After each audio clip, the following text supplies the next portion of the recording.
Yeah, these have all changed. Look at this. I'm sure that we didn't have all these options before.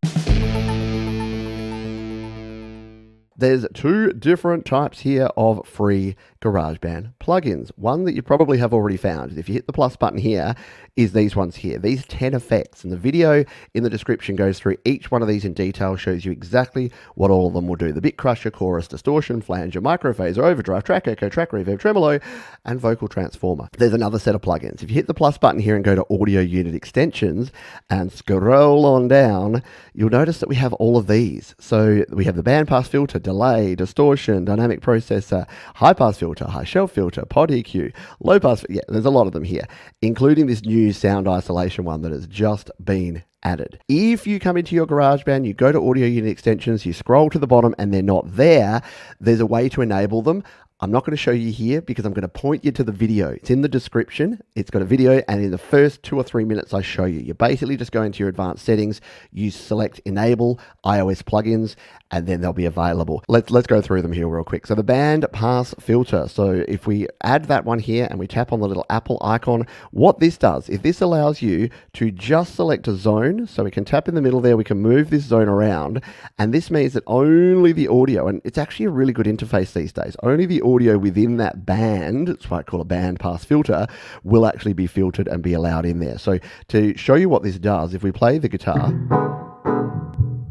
with the bandpass filter down low, we're only getting those bass frequencies. Bring it into the middle, getting mid-range. Bring it to the top, you're only getting the high end.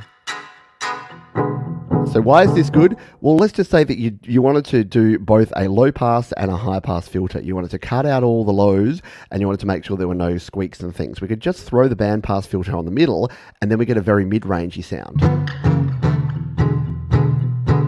So it's going to remove any rumble, and it's also going to remove a lot of that top end airiness. So it's actually a handy little plugin to have if you're finding that you've got, and again, if you've got too much mid-range type things and you want to remove all the bass as well, you can really sort of just bring it up to the top here, and then you're going to get a very treble heavy sound. This is delay. Now you might be thinking, we've got a delay effect. There's already a delay. There's the tape echo, there's a tape delay, but this is a different type of delay that you can use and experiment with. So what this one has, and you can see we've got a bunch of different options here for the delay that you can move around here. I think they've actually updated this since I've last looked at it. This looks more in depth. Has anyone used this recently? Wow, this has actually got some different kind of sound. This is actually cool. Look at this. This is a visualization of when that delay is going to hit. So you can move these delay options down, and you can see there that like this is so 0.4 seconds, 0.8, 1.2, and you can actually like see how much it's going to actually delay. Let's play this and have a listen. So you can hear that's almost like a half-second delay, but then you can make it like a real quick sort of echo sound delay. That's cool. You've got a low-pass cutoff here that we can adjust here. You've got your dry and wet mix. So that's mono delay. This looks like it's stereo delay. It's like a ping pong. So there's a ping pong delay. Left, right, left, right, left, right. That's kind of cool. Distortion plugin. Now what we'll actually do, we'll put this on after Tone Bridge. So remember, if you want to change the order of your plugins, you tap the edit button here, you grab on these 3 lines, and you can actually drag things up and down. You can't put it ahead of the noise gate because that doesn't make sense. I think you can put it ahead of the compressor. Yeah, you can. But yeah, if you want the distortion, say after your amp simulator, you can slot it in like that, and then you're good to go. So distortion, yeah, these have all changed. Look at this. I'm sure that we didn't have all these options before. Like this is the old version here, and it was almost unusable, but I reckon that they've re-updated these again because this has a whole bunch more options than it used to have. This is cool. It's got the delay, the ring modulation there. It's got your distortion here, the amount of decimation that you have, the rounding to make sure it's really crunchy or a little bit smoother. And there's probably, we didn't look last time, but yeah, look, there are. Look at all the presets. I forgot to mention, all of these have built-in presets, and like we showed before, you can save in your own custom presets. So let's cheat a little bit. Rather than me relearn how to use all this, let's use some presets, because this is a guitar, and what do we want here? We want a guitar mobile phone concert. Let's just see what the mobile phone concert sound is. Okay. That sounds terrible. Don't know why you want to use that. What about a distorted, cubed kind of sound? Ugh. Okay, I think on acoustic guitar, this is not going to sound good. But let's go with like the multi-echo one. Yeah, no, I need to redo these. I need to redo all of my tutorials on these and relearn them myself because there's a whole bunch here. You got soft clip gain in here. You've got everything. Oh, so that's probably why it was. That's why it was like clipping and sounding horrible because your global settings over here. Yeah, these are all updated. This is fabulous. So the next one we're going to look at is the Dynamics processor. Now let's see if this one. Okay, so this one's still pretty similar to what it was before. If we look at our plugins, our presets here, let's come in and we'll just put a hard plugin preset there and take a listen. The only one, I'm a grown-ass man, please take me home. And you can actually see there, it's actually got really good visualization now I've done all that I can, of what it's doing there. please take me home. We can add makeup gain there. There's Kinda happy on my... There's a lot of good stuff in here. These ones should be a lot simpler. The Highpass Filter. Yes. So this is a very simple one.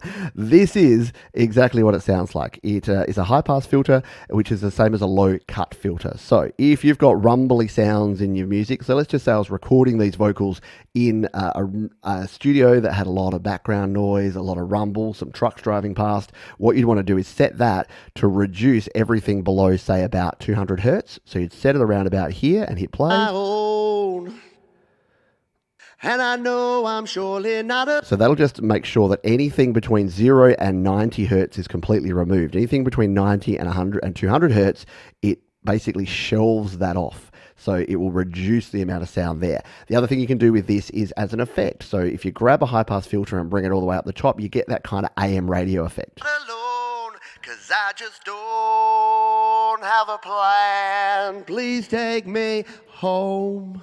So if you want to use it as an effect and get that, overused pop punk Green Day style effect on your vocals, you can use the high pass filter for that. High shelf filter. So this is a fairly similar sort of concept, except that this time around, it's actually going to create a shelf at the top. So it's like a high pass, but the exact opposite. So this time you're just using this to select what frequency you want to do it at, and then removing that high end. So if you're finding you had too much kind of hiss and airiness in your vocals here, Can please take me home. you can do that and it's going to remove those. Now, if you bring it down too much, Never had to see the light. you're going to lose a lot of that kind of airiness. But if you just want to... Never had an urge for starting fights. So this is good if you've got like a hissy, like lots of SE sounds, too much air, too much kind of crispiness in your vocal. You can throw a high shelf filter and that'll actually reduce down your high frequencies. This is the PodEQ. I don't know where you would ever use this one. It basically, remember these? Remember all of these from your iPod days? Remember you click, click, click, click, click, click. You click and you click wheel around and you can use all of these. So that's all this is. It's the iPod EQ. So I would normally put mine on rock. Because I'd be listening to Pearl Jam and Nirvana and I'd be wanting the rock sound, and it just EQs it and creates like a rock sound. Grown-ass man, please take me home. So it kind of just removes the highs and hypes up the bass. Would you really want to use that? Probably not. And the next one is our low pass and low shelf filters. Now, if these sound familiar and you think they're going to do the exact opposite of what the high pass and high shelf did, you're exactly right. So we're not going to spend a lot of time on these because your low pass filter is doing the exact same thing you did before, except it's doing it by reducing the high end and leaving the low end.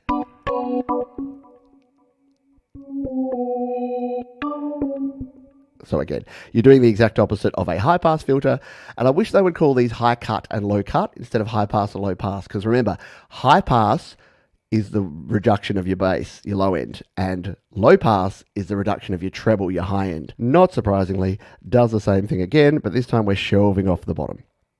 Again, don't really need this one because it does almost the exact same thing as a high-pass filter. I'm not going to even demo that because it's kind of pointless because you already have seen that one in action as its inverse relation. This is the band EQ. So this one, wow, no bands currently active. So, this is the, okay. This has changed as well. This is interesting. I've not used this one. So you have to double tap them. Oh, okay. Guess what? Hey, LRC5 and LRC7, you're probably no longer needed.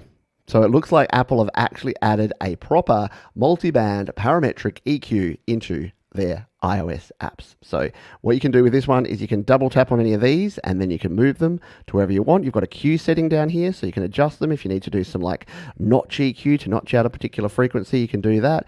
Double tap on the bass one. Is this going to... All right, so these are all parametric, but it looks like up the top here, you can change these. Yep, you sure can.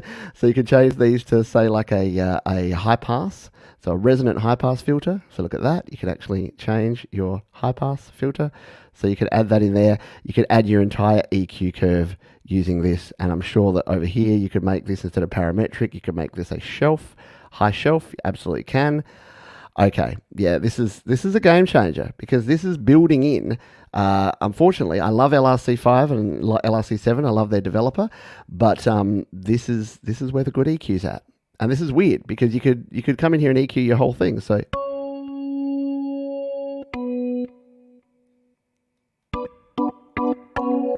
and you can do sweeping here to find frequencies you might want to notch out, what you want to increase.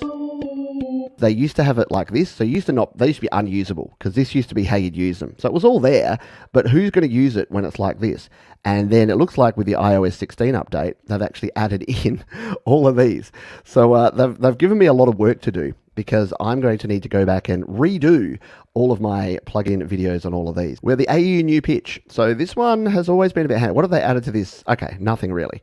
Because this one I'm pretty sure is exactly the same as it used to be. AU new pitch version 1, yeah. So this one used to look like this.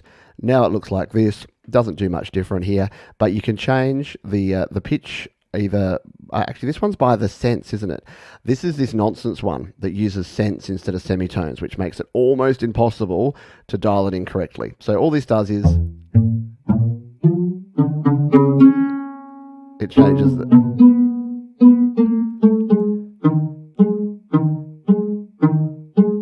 So it changes the pitch.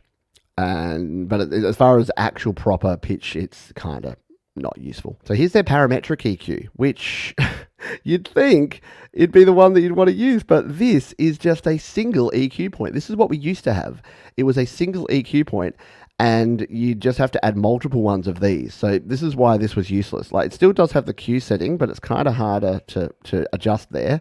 So you can still notch out and use it to change, but why would you only want one? Like, this is just one band. I don't know why it needs to be there. I think this is probably the back-end engine of the visual EQ. Whenever you make a change in visual EQ, it probably grabs this and throws it on at that frequency. That's kind of the way Apple rolls. So I don't think I have ever used the parametric EQ, which is weird because if you were coming in here and you were looking for an EQ that's a good quality parametric EQ, wouldn't you look for, I don't know, parametric EQ and not, what was the one that was the cool one? Band EQ?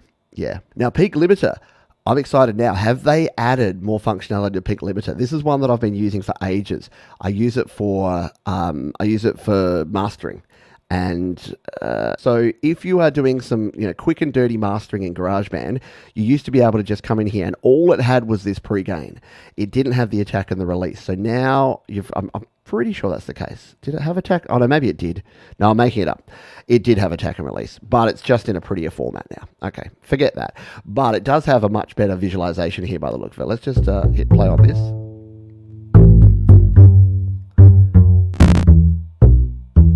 Still got that crunch when you do things. But yeah, you can see there actually how much it's limiting the top end. And it gives you a little graph down the bottom here of what it's actually doing. So the short version of attack and release is the attack is how quickly that compressor or limiter kicks in when it detects that it's over the level that you've set. And the release is how quickly it lets go, how quickly it stops compressing or limiting afterwards. Now we have pitch, which is a different plugin.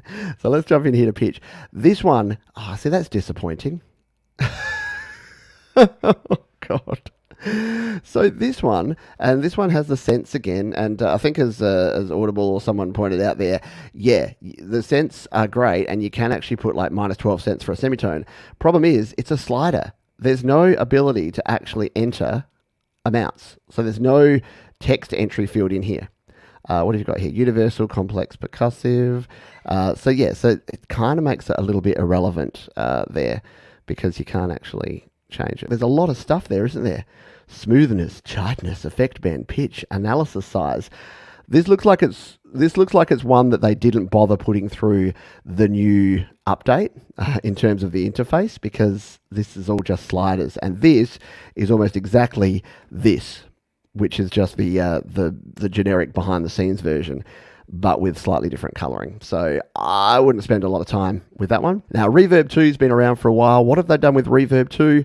Again, nothing. It's so random. It's so random, the ones that they've fixed up and the ones that they've left. Because this, again, the Reverb 2, the delay, they've put that amazing new visual interface on, and yet Reverb, they've done nothing with. So Reverb, it's just Reverb. So you can change here your delay times. There's low frequency. You can randomize the reflections. I've never used Reverb too much. To be honest, there's so many good Reverb plugins out there. And even the base Reverb that comes in GarageBand is better than Reverb 2. So don't spend a lot of time playing with it unless you find a really good use for it, and then more power to you. Sample delay. Now this one does exactly one thing, and it does exactly what you think it will do. It will delay the sound by a certain amount. Now, using this in isolation on one track kind of does nothing. But if you're using it in a method, so I've shown a video here called how to thicken your vocals. So when you're using that method, you can actually use a combination of the pitch plugin, so slightly adjusting the pitch and then slightly adjusting the delay. So you can put this out by, say, 100 samples, and it will slightly delay when that sound comes in. Now, just doing it on one track makes no sense, but in methods where you duplicate out a bunch of different tracks, so you got like 4 vocal tracks and you want to create more of that thick wall of sound, or even with guitars, you could use this. You can add the delay to one of those tracks, leave the other one the same, and it does a good job. In this case, with one track, doesn't really do anything. And the last one we actually showed recently is the sound isolation plugin. Now this one it's a bit of an enigma, because it only has one option. It's to isolate the voice, and it's just got a wet dry knob here. Now I originally thought that you'd put this on a whole mix and it would remove the background sounds and leave the vocals, and it does do that. But Jade Star actually tried it on a vocal track by itself, and I've still not actually done this. So let's try this right now. Let's see, do I have a nice noisy vocal? I think the problem is my vocal is going to be too clean here. But we'll just go to a section here where I'm singing a lot. And I know I'm not the only one. We've added the plugin on there, haven't we? Man, please take me home. Oh, I'm not the only one. Okay, so there's a little bit of background noise in there, but not too much. But let's play with this. So we'll hit edit, we'll tap on this one, and instead of being that plugin, we'll go to the very last one, the sound isolation, and hit on that. And we'll isolate the voice, because that's all we can do. And let's just leave it at 100% wet. And actually, that's 100% wet, and see what it does. The only one. I'm a grown-ass man. Please take me home. All right.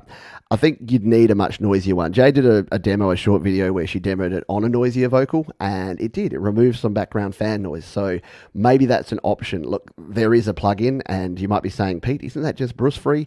Yeah, it's a poor man's Bruce free, for want of a better word. But if you don't have the 12 or 15 or whatever Bruce free costs at the moment to spend on Bruce free, so if you haven't used Bruce free, this is a sort of more advanced version of that. So what Bruce free actually does, though, is it samples the sound and then it adjusts the frequencies that it removes based on the sound that you say is the noise. So what you do is you sample a bit of the sound that's the noise, and then it cuts that from the actual sound. So Bruce free is amazing, but it costs. So if you don't have the money to spend on Bruce free, maybe try the sound isolation plugin.